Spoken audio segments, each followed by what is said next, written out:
राधे राधे दोस्तों, श्री राधे कृपा ज्योतिष में आपका स्वागत है दोस्तों। आशा करता हूँ आप सब लोग एकदम अच्छे और एकदम स्वस्थ होंगे। दोस्तों कुछ बिज़ी शेड्यूल चल रहा था, इसलिए आना नहीं हो पा रहा था काफ़ी समय से, और काफ़ी समय से कुछ वीडियो भी अपलोड नहीं हुआ है, तो उसके लिए मैं क्षमा चाहता हूँ दोस्तों। मेरे पास मैसेज आ रहे थे इंस्टाग्राम पे, यूट्यूब पे कमेंट्स आ रहे थे कि पंडित जी आप शनि के गोचर पे कुछ वीडियो बनाइए, शनि के गोचर पे कुछ हमारा मार्गदर्शन करिए। तो उसी के लिए हम आज उपस्थित हैं दोस्तों, आप सभी का स्वागत है। दोस्तों जिस विषय पे हम लोग आज चर्चा करने वाले हैं वो है शनि का गोचर।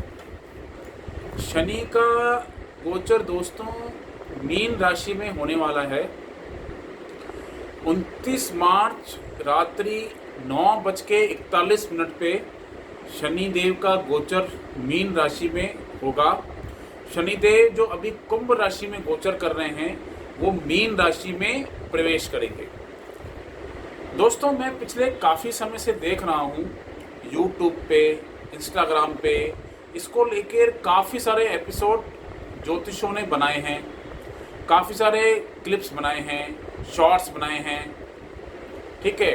और थोड़ा सा इसको लेके कंफ्यूजन भी है, डर भी है लोगों के मन में। मैं आपको ये आज उम्मीद दिलाना चाहता हूँ कि आप इस वीडियो को अंत तक देखें। जितना मेरे को प्रभु ने दिया है मैं आपको बताऊंगा, और आपका सारा डर शनि के गोचर को लेकर जो आपके मन में है वो आज निकल जाएगा। तो मेरी आपसे ये अनुरोध है कि वीडियो को अंत तक देखें दोस्तों, स्किप न करें।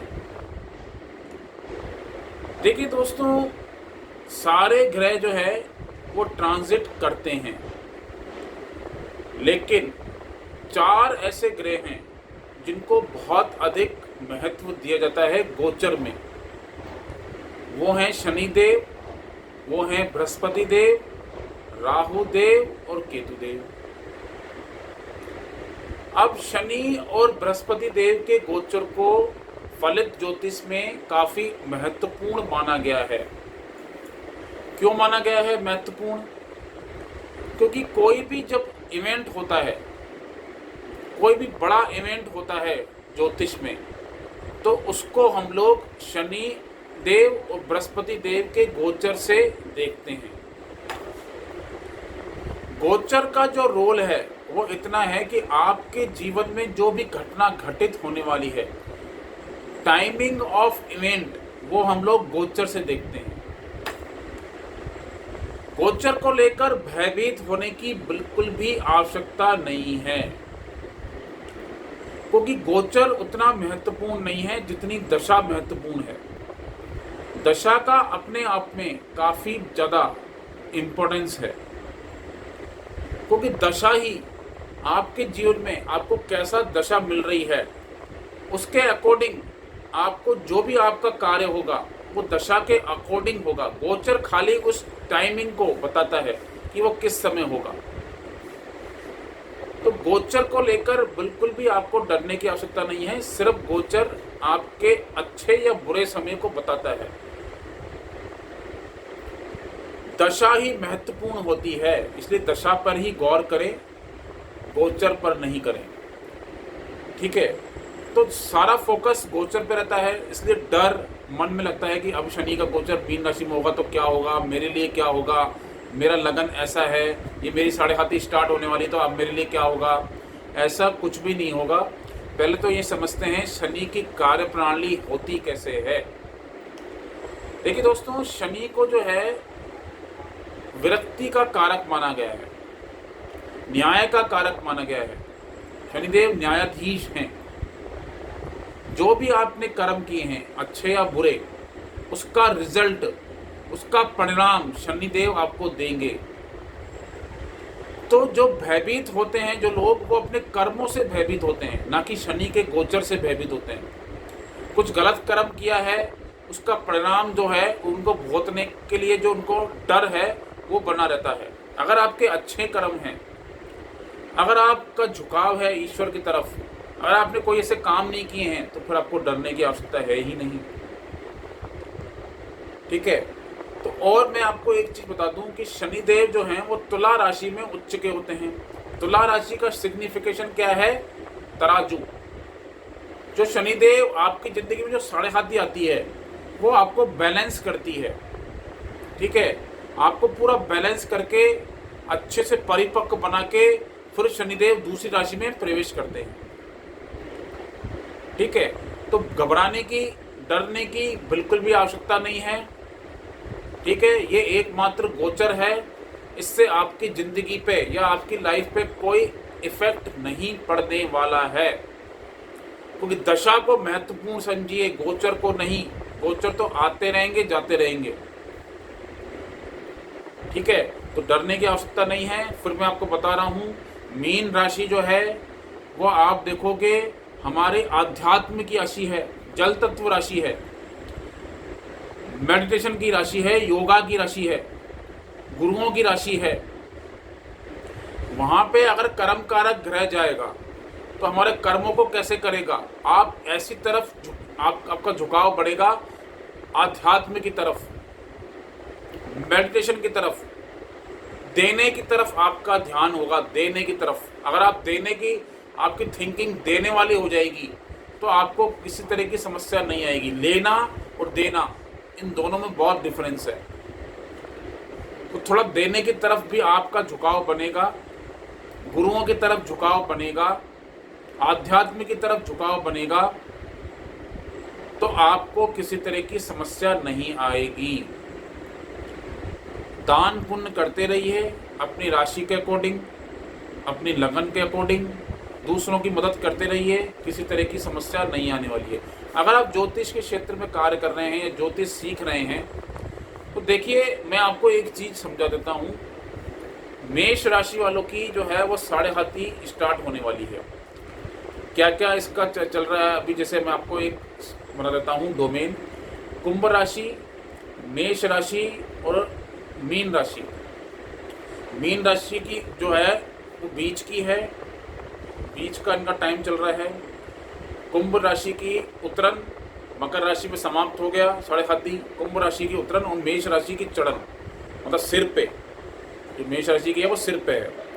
अब इसमें मैं आपको जैसे समझा रहा हूँ, जब मेष राशि की साढ़े हाथी स्टार्ट होगी, तो जब मीन राशि को खाली इसलिए नहीं कि मीन राशि पे आ रहे हैं शनिदेव से साढ़े हाथी, अच्छी जाएगी बुरी जाएगी, इससे कैलकुलेट मत करिए। कैलकुलेट करिए नक्षत्र से, क्योंकि मीन राशि में 3 नक्षत्र आते हैं। पूर्वा भाद्रपद का 1 चरण, उत्तरा भाद्रपद के 4 चरण, ठीक है, और रेवती नक्षत्र के 4 चरण। तो मतलब क्या हुआ? पूर्वा भाद्रपद नक्षत्र किसका है? बृहस्पति देव का, जो शनिदेव के सम, आप मित्रता देखेंगे सम में होते हैं, क्योंकि ग्रहों की आपस में मित्रता भी देखना बहुत जरूरी है। ये सम में आते हैं बृहस्पति देव। फिर उनके खुद का नक्षत्र आएगा उत्तरा भाद्रपद, जो शनि के खुद का नक्षत्र है, तो उसमें भी कहीं दिक्कत नहीं आएगी। उसके बाद इनके मित्र का नक्षत्र है जो बुध का नक्षत्र है रेवती, उसमें जब शनिदेव आएंगे रेवती नक्षत्र में, तो इनको भी किसी तरह की समस्या नहीं आएगी। तो कहने का क्या तात्पर्य है, जब मीन राशि में आएंगे शनिदेव और जब मेष राशि की साढ़े हाथी स्टार्ट होगी, किसी तरह की घबराने की आवश्यकता नहीं है। नक्षत्रों को अभी कैलकुलेशन लिया जाता है, खाली राशि का नहीं लिया जाता है। अब मैं आपको बताऊंगा मेष से मीन लगन तक जो हमने देख रहे हैं, हमारी रिसर्च में हमने पाया है कि कैसा आपको देखने को मिलेगा। तो उस पर थोड़ी बात कर लेते हैं। जैसे मेष, किसी का अगर मेष लगन है तो मेष लगन पे 12वें घर से शनिदेव गोचर करेंगे। 12वां घर क्या है? इन्वेस्टमेंट का है, आपके खर्चों का है, लॉसेस का है। और इसकी दृष्टि आपको 2 दृष्टियां जरूर देखनी है। 2 दृष्टियां इसकी कहाँ पड़ रही है? हर लगन वालों को अपनी 2 दृष्टियां देखनी है। जहाँ पे आपकी 12 नंबर राशि है वहाँ पे शनिदेव बैठेंगे। उसके बाद इनकी 2 दृष्टियां देखिए, तीसरी दृष्टि और 10वीं दृष्टि कौन से हाउस पे जा रही है, कौन से भाव पे जा रही है। अब जैसे मेष लगन वालों की जो है 12वें घर से जब शनिदेव गोचर करेंगे तो दूसरे घर पे इनकी तीसरी दृष्टि जाएगी। दूसरा घर क्या है? आपका धन का है, आपके कुटुंब का है, ठीक है, आपके फाइनेंस का है, जो पैसा आप अर्न करते हो उसका है, आपके खाने पीने का है। तो 12वें घर से जब शनिदेव दूसरे घर को देखेंगे तो इन्वेस्टमेंट करिए, पैसे का अच्छे से इन्वेस्टमेंट करिए, आपका पैसा बढ़ेगा। खान पीन में आपको थोड़ा सा ध्यान देना है, ज़्यादा भुनी हुई तली हुई चीज़ें नहीं खाइए, नहीं तो आपको स्वास्थ्य खराब होगा, पेट से संबंधित खराबी आ सकती है, बीमारी आ सकती है, ठीक है। कुटुंब के साथ अगर आप कहीं घूमने फिरने जाते हैं, धार्मिक स्थलों पर जाते हैं, ठीक है, या आप विदेश की कोई यात्रा करते हैं तो काफ़ी अच्छा रहेगा इस समय पे। और इसकी 10वीं दृष्टि जो है वो आप देखोगे 9वें घर में जा रही है, आपके भाग्य के घर में जा रही है, 9 नंबर राशि में जा रही है। तो इसका क्या मतलब हुआ, वही अगेन धर्म कर्म की तरफ आप यात्राएं करेंगे, ठंडी जगहों की तरफ आपकी यात्राएं होंगी, पिता से आपके संबंध मजबूत होंगे, ठीक है। और ये भी हो सकता है हायर एजुकेशन की, अगर आपको हायर एजुकेशन अगर आप ले रहे हैं उसके लिए आपको विदेश जाना पड़े या बाहर जाना पड़े, घर से दूर जाना पड़े, ये भी कहीं ना कहीं हो सकता है मेष लगन वालों के लिए। बात करते हैं वृषभ लगन वालों की। वृषभ लगन वालों के लिए 11वें घर से गोचर कर रहे हैं, लगन को देखेंगे, ठीक है, इनके लगन को देखेंगे वृषभ लगन में, और इनके 8वें घर को देख रहे हैं। अब क्या है, लगन को जब देखेंगे शनिदेव तो स्वास्थ्य से संबंधित कहीं ना कहीं परेशानी दे सकते हैं, स्वास्थ्य से संबंधित परेशानी दे सकते हैं, लेकिन इनको अंदर कहीं ना कहीं किसी तरह का ऐसा लगेगा कोई मुझसे चीटिंग ना कर ले, कोई मुझसे कोई मित्र, कोई मुझसे मेरा दोस्त मेरे को चीट ना कर दे, ये भी कहीं ना कहीं इनको भय सताएगा। लेकिन इसमें करना क्या है, इनको करना है कि अपने आप का ध्यान खुद रखें, लेकिन थोड़ा बहुत अपनी बॉडी पर भी ध्यान रखें, एक्सरसाइज करते रहें, वॉक करते रहें, सुबह पार्क जाएं, वॉकिंग करना स्टार्ट करें तो ये ठीक रहेगा। 8वें घर में जो इसकी दृष्टि जाती है, इनहेरिटेंस हो सकता है, कोई संपत्ति का मसला अटका पड़ा हो, कोई पुश्तैनी जायदाद का मसला कहीं समय से अटका पड़ा हो, तो वहाँ से कहीं ना कहीं इनको लाभ दिखता हुआ अवश्य मिलेगा। बात करते हैं मिथुन लगन वालों की। मिथुन लगन वालों के ये देखेंगे आप शनिदेव जो हैं इनके 10वें घर से गोचर कर रहे हैं, ठीक है, 10वें घर से गोचर कर रहे हैं, 12वें घर को देखेंगे, और 10वीं दृष्टि कहाँ जा रही है, 7वें घर पे जा रही है। तो जब 12वें घर में देखेंगे, काल पुरुष की कुंडली का जब 10th लॉर्ड और 11th लॉर्ड जब 12वें घर को देखता है तो क्या होता है, खर्चे बढ़ेंगे, काम अच्छा होगा, काम भी अच्छा होगा, लेकिन खर्चे भी बढ़ेंगे, खर्चे बढ़ेंगे। और ये थोड़ा सा आपको देखने को मिलेगा विदेश से अगर ये विदेश अपने काम को लेके हो सकता है इनको विदेश जाना पड़े, ठीक है। और कहीं ना कहीं बच्चों से संबंधित कहीं ना कहीं इनको दिक्कत प्रॉब्लम आ सकती है, बच्चों से संबंधित परेशानियां कहीं ना कहीं दिख रही हैं, ठीक है। अब इन जो भी अगर ये बिजनेस करते हैं या पार्टनरशिप करने की सोच रहे हैं तो थोड़ा सा ध्यान दीजिएगा, वहाँ पे भी कहीं ना कहीं चीटिंग या कहीं ना कहीं आपको परेशानी आ सकती है। मिथुन लगन वालों के लिए ध्यान देने वाली स्थिति है बिजनेस में, पार्टनरशिप में। अगर इनका वैसे इनका अगर मैरिज अगर अनमैरिड हैं तो इनका मैरिज के चांस बन जाएंगे इस टाइम, ठीक है। बाद में जब बृहस्पति देव यहाँ से गोचर करेंगे तो मैरिज के चांस बन जाएंगे। और बिजनेस में पार्टनरशिप का ध्यान रखिए, और कहीं ना कहीं ये जरूर ध्यान रखिए, जो भी मतलब बिजनेस कर रहे हैं तो थोड़ा ध्यान उसमें रखना पड़ेगा, आपसी जो डीलिंग वगैरह है उसमें ध्यान आपको रखना पड़ेगा, ठीक है।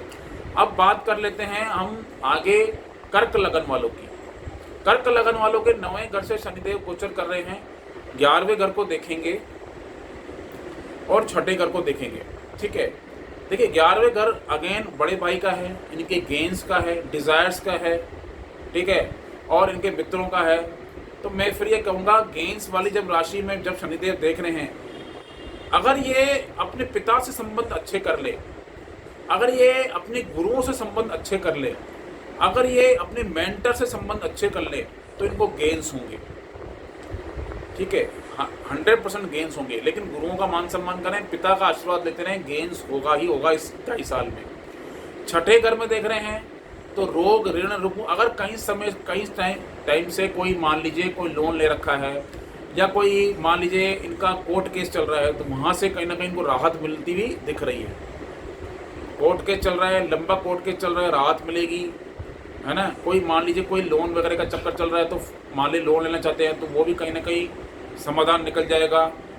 करना क्या है, थोड़ा सा मतलब छठा घर रोग का है, तो शनिदेव का एक टेंडेंसी है डिजीज, पीड़ा, समस्या। थोड़ा सा क्या है, जो आप कोई पेट्स वगैरह हैं, पालतू पशु वगैरह हैं, उनको कुछ ना कुछ खिलाते रहिए। बात करते हैं सिंह लगन वालों की। सिंह लगन वालों के 8वें घर से गोचर कर रहे हैं, देख कहाँ कर रहे हैं, 10वें घर को देखेंगे, ठीक है, 10वें घर को देखेंगे और 5वें घर को देखेंगे 10वीं दृष्टि से। 10वां घर का है प्रोफेशन का है, कैरियर का है, काम का है, ठीक है, और ये 8वें घर से देख रहे हैं। अगर ये मान लीजिए ज्योतिष के किसी क्षेत्र में है, अगर ये मान लीजिए किसी रिसर्च के किसी क्षेत्र में है, या ये कोई सीए हैं, ठीक है, या मान लीजिए इंश्योरेंस की किसी कंपनी में है, तो इनको काफ़ी अच्छा रहने वाला है। 10वीं दृष्टि पे इसकी तीसरी, मेहनत बढ़ाएंगे, मेहनत करनी पड़ेगी, बट कहीं ना कहीं प्रॉब्लम, जो मान लीजिए जो इनको आगे ग्रोथ मिलनी है, वो मिलेगी ही मिलेगी। 5वें घर पे भी देख रहे हैं, तो संतान, 5वां घर क्या होता है, संतान का, शिक्षा का। अगर ये ज्योतिष के संबंधित कोई मान लीजिए शिक्षा लेना चाहते हैं, तो बहुत अच्छा है, शिक्षा लीजिए, ठीक है। और लेकिन कहीं ना कहीं संतान की मतलब कहने का हेल्थ रिलेटेड कहीं ना कहीं प्रॉब्लम्स देखी जा सकती है। करना क्या है, करना यह है कि आप इनको क्या करना है, गुप्त दान करते रहना है, कंटिन्यू कोई ना कोई छोटा मोटा गुप्त दान करते रहिए। बात करते हैं कन्या लगन वालों की। कन्या लगन वालों के 7वें घर से गोचर कर रहे हैं, देख कहाँ कर रहे हैं, तीसरी दृष्टि कहाँ जा रही है, 9वें घर को जा रही है और 10वें घर को जा रही है। 9वां घर क्या है, 7वां घर। मैं आपको थोड़ा सा इसका प्रेडिक्शन समझा देता हूँ। अगर ये अपनी वाइफ से रिलेशन अच्छे रखते हैं, वाइफ से संबंध अच्छे रखते हैं, अपने पार्टनर से इनका संबंध बहुत अच्छा है, तो इनको दिक्कत नहीं आएगी। पिता से संबंध अच्छा है तो दिक्कत नहीं आएगी। अपने गुरुओं का मान सम्मान रखिए, आपका लक आपका साथ जरूर देगा, आपका भाग्य आपका साथ देगा। 9वां घर भाग्य का है। बस अपनी वाइफ से संबंध अच्छे रखिए। आपके डोमेस्टिक एटमॉस्फेयर पे आपका इसका पूरा प्रभाव है। चौथा घर डोमेस्टिक एटमॉस्फेयर का है। मैं अगेन कह रहा हूँ, आपके रिलेशनशिप जितने अच्छे होंगे, आपका घरेलू वातावरण उतना अच्छा होगा। रिलेशनशिप को मजबूत रखिए, आपको कोई समस्या नहीं आएगी।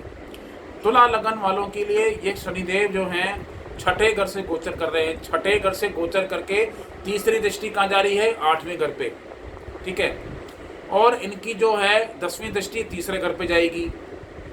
8वां घर क्या है, इनहेरिटेंस का है। ये 6ठे घर से देख रहे हैं, तो 6ठा घर क्या, रोग। अब 8वां घर क्या, उस रोग को बढ़ाता है, मतलब एक मानसिक तनाव का है।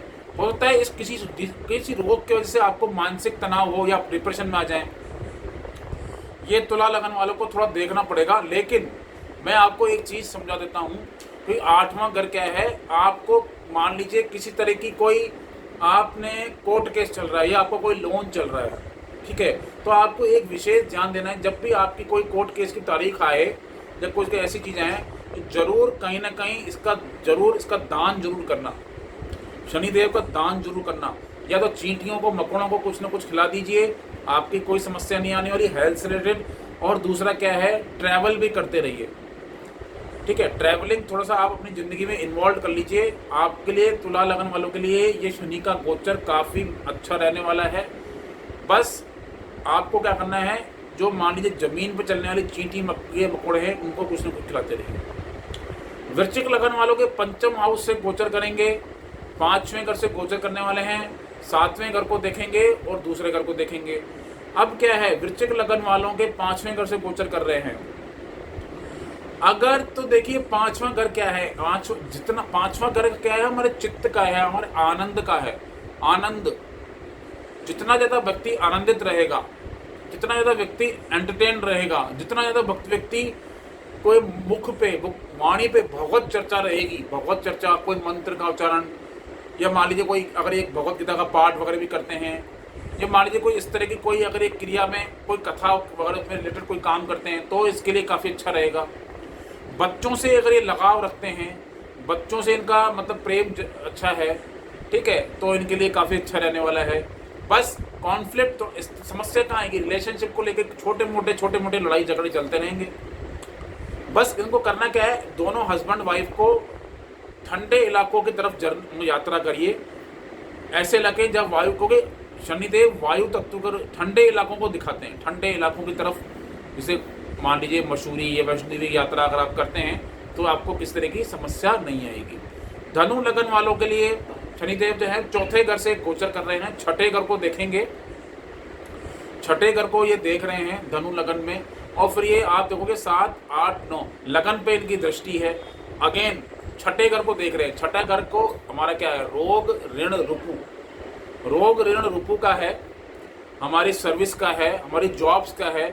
जॉब्स में आपको कहीं ना कहीं देखोगे आपको चेंजेस मिलेंगे, या तो जॉब्स आप जो जॉब करना चाह रहे हो उसमें बदलाव जरूर मिलेगा, या आपका कहीं ना कहीं अगर लंबे समय से आप कोई गवर्नमेंट जॉब की तरफ तैयारी कर रहे हैं तो आपके लिए अच्छा रहने वाला है। जॉब में आपका प्रमोशन भी आपको मिल जाएगा, क्योंकि इनकी 7वीं दृष्टि उस पर भी जा रही है, 10वें घर पर भी जा रही है, लगन पर जा रही है, तो स्वास्थ्य से संबंधित कहीं ना कहीं परेशानियां देगा, पेट से संबंधित परेशानियां आ सकती है, गैस्ट्रिक प्रॉब्लम वगैरह आपको देखने को मिलेंगी ही मिलेंगी। ये धनु लगन वालों के लिए बता रहा हूँ। किसी संबंधियों से कहीं ना कहीं झगड़ा वगैरह हो सकता है, किसी संबंधी से, खासकर अपने आपके जो मामा वगैरह, मौसी वगैरह से किसी न किसी का विवाद देखने को मिल रहा है। ठीक है, ये धनु लगन वालों के लिए है। मकर लगन वालों के लिए या आप देखोगे तो है वो तीसरे घर से गोचर कर रहे हैं, 5वें घर को देखेंगे, 5वें घर को देख रहे हैं, ठीक है, और 12वें घर को देखेंगे। ठीक है, अब इसमें होता क्या है, देखिए मकर लगन वालों के लिए तीसरे घर से गोचर करना ये साफ साफ संकेत देता है, जितना बंदा अपने पड़ोसियों से जितना इनका अच्छा व्यवहार होगा, अगर ये ट्रैवल करते रहते हैं, ठीक है, अगर इनकी हॉबीज़ ट्रैवलिंग करना है, अगर इनका रिलेशन अपने भाई बहनों से, छोटे भाई बहनों से अच्छा है, अपने सहोदर भाई बहनों से अच्छा है, तो इनको कहीं परेशानी नहीं आएगी। इसकी तीसरी दृष्टि जो है 5वें घर पे है, तो रिस्पॉन्सिबिलिटी बढ़ जाती है बच्चों को लेके। अगर ये किसी प्रेम प्रसंग में है, अगर मान लीजिए कोई प्रेम इनका चल रहा है, तो कहीं ना कहीं वहाँ पे इनकी जिम्मेदारी बढ़ जाएगी, इनकी रिस्पॉन्सिबिलिटीज बढ़ जाएंगी। ठीक है, तो फिर इनके जो दृष्टि जारी है 12वें घर पे, 12वें घर पे जब 10वीं दृष्टि जाएगी तो क्या होगा, आप कर्म की दृष्टि, 10वीं दृष्टि कर्म की होती है। ठीक है, आपके कर्म की 10वीं दृष्टि है। मुझे ऐसा लगता है कहीं ना कहीं लंबी दूरी की यात्राएं आपको हो सकता है करनी पड़े, हो सकता है विदेश, अगर आप कोई जॉब कर रहे हो या बिजनेस कर रहे हो, या मान लीजिए किसी ऐसा कोई कार्य में हो कि आपका ट्रैवलिंग होती रहती है, तो मुझे ऐसा लगता है कि कहीं ना कहीं आपको विदेश जरूर जाना पड़ सकता है। ये समय आपके लिए काफ़ी अच्छा रहने वाला है। बात करते हैं कुंभ राशि वालों की। कुंभ राशि वालों के दूसरे घर से गोचर कर रहे हैं, तीसरी दृष्टि कहाँ जा रही है, चौथे घर पे। ठीक है, चौथा घर क्या होता है, हमारी मदर का है, हमारी गाड़ी, हमारी लग्जरी, हमारी लेविश लाइफ स्टाइल का है। ठीक है, हमारे सुख का, वैवाहिक सुख का है। ठीक है, और दूसरा क्या है, डोमेस्टिक एटमॉस्फेयर का है, जहाँ पे शनिदेव तीसरी दृष्टि डाल रहे हैं। मदर को स्वास्थ्य संबंधित परेशानियां दे सकते हैं। आपका कुछ ना कुछ कंस्ट्रक्शन, घर में कोई कंस्ट्रक्शन वर्क अगर रुका हुआ है तो वो हो सकता है। कोई ना कोई गाड़ी, अगर आप किसी ने कोई गाड़ी लेने की सोच रहे हैं, या कई समय से कोई गाड़ी, पुरानी गाड़ी बेचकर नई गाड़ी लेने की सोच रहे हैं, तो वो भी इस समय हो सकता है काफ़ी अच्छा आपका। मदर को स्वास्थ्य संबंधित परेशानियाँ दे सकता है, पर आपको करना क्या है, शिव जी के मंदिर जाइए, शिव जी के मंदिर जाइए, हर शनिवार जाइए, सुबह जाइए, उसमें पानी में, प्लेन पानी में काले तिल डालकर शिवलिंग पे अर्पित करिए। ये उपाय आपकी मदर के लिए, आपकी मदर के स्वास्थ्य के लिए काफ़ी अच्छा रहने वाला है। 11वें घर पे इसकी 10वीं दृष्टि है। 11वां घर काल पुरुष की कुंडली में खुद शनिदेव का है। गेंस होंगे कहाँ से, आपको फैमिली से गेंस होंगे, पैसे, क्योंकि सेकंड हाउस से देख रहा है, तो धन से संबंधित कई सारी समस्याएं आपकी सॉल्व होने वाली है, परेशानियां सॉल्व होने वाली है कुंभ लगन वालों की। तो किसी तरह की डरने की आवश्यकता नहीं है, ये काफ़ी अच्छा रहने वाला है गोचर आपके लिए। दशा आपको किस तरह से, इसका लिंक आपको दशा से जोड़कर जरूर देखना है। मीन लगन वालों के अगेन लगन से गोचर करेंगे। ठीक है, तीसरे घर पर दृष्टि जाएगी और 10वें घर पर दृष्टि जाएगी, बहुत अच्छा रहने वाला है।